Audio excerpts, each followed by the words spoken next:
if you have a few minutes, we would appreciate your time. Thank you. Okay. Well, Trump just posted that there's a few great trade deals in the hopper. Can you give us any glimpse at what trade deals might be coming next beyond Ukraine? There are about 24 right now. And the question of what the priority is, I think, is up to the president. And I think that Howard Lutnick and Jameson Greer have suggested that they might be moving towards getting a good deal in Asia. And there are a number of candidates for that. And that way we're kind of getting trade deals all around the world. And I think they like the look of that. But the president in the end will decide, and he's got lots to choose from, to what the next deal is. But again, the interesting thing is that they're kind of bespoke deals, and so they really are going into the things that are the big concerns for the individual countries, and so each deal is quite a bit different, and so that's why they're coming one at a time. Do you anticipate, he said though that there's 3 negotiations right now that are close, trade negotiations. Do you anticipate it'll be some of the countries in the Indo-Pacific region, like you and others have been kind of outlining, India, South Korea, Japan? That would be my expectation for the next one, yeah. But, there are so many deals that are close, and some are easier than others. I think the deal with India was especially complex, but it looks like it's getting close to the finish line. Is the war at all, or sorry, not the war, is the conflict, the escalating conflict between India and Pakistan at all affecting any of those talks or the timing on that? It's not something I've discussed. I have a question about you. I know you were just talking on CNBC about the tax bill.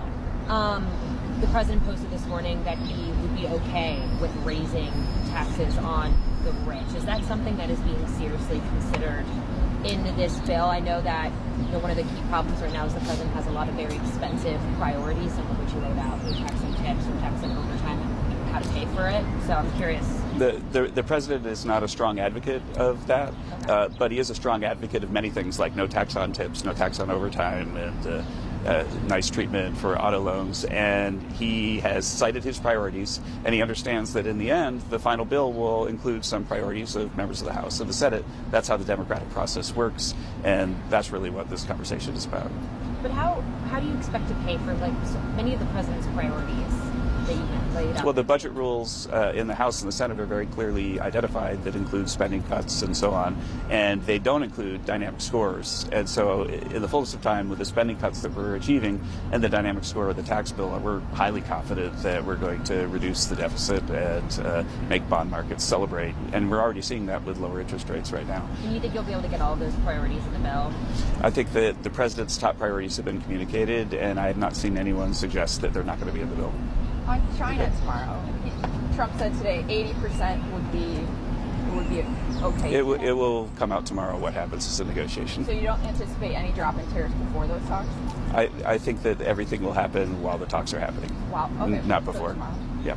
Okay. Thank you, guys. I don't want to get too wet. Yeah. Oh, did I do that to you? I know, right when I walked out. Can I ask you one last question? Yeah. Okay, I'm sorry if I missed this and they already asked it, but about Trump's post this morning about reducing China's tariffs almost by half, going 145%. Scott Bessent and Jameson Greer are going into the negotiations with an open mind, working closely with their colleagues, and there won't be news about what happens to tariffs or other things until after the talks are finished. Do you think it's going far enough with this 80%, or do you think he should lower it even more?